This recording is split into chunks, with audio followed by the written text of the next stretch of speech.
Hi, I'm Dr. Greg Jantz, founder of the Center, A Place of Hope.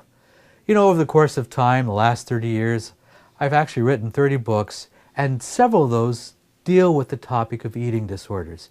Eating disorders used to be described as cunning and baffling. In other words, medical science didn't really know what to do to get to long-term recovery. If you're struggling today, there are some steps we can take. There are some pieces to this big puzzle of recovery.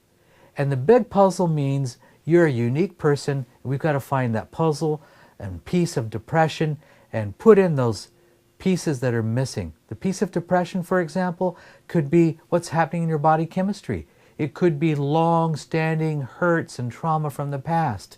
There could be issues of personal value and do I really have a purpose on this earth? Look at an eating disorder recovery as a good-sized puzzle with lots of pieces, and your recovery is putting those pieces back into the puzzle and being willing to look at what's missing, what do I need to do?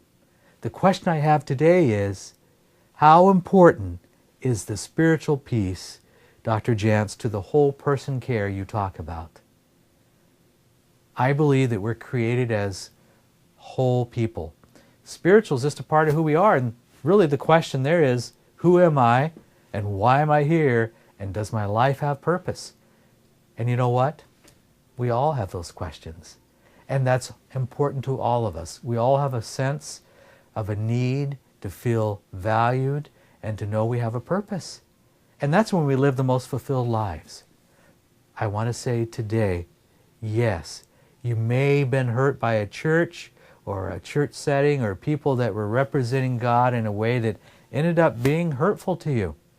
We need to remove our eyes from that and begin to place our eyes back on what is my purpose for my life and what's the greater purpose. Begin to see it as I'm going to look at issues of faith in my life and be open to it. That's the spiritual side. It's important, and it's one of those pillars of our whole person recovery, and it's really worth looking at. It's going to be one of those keys for long-term recovery.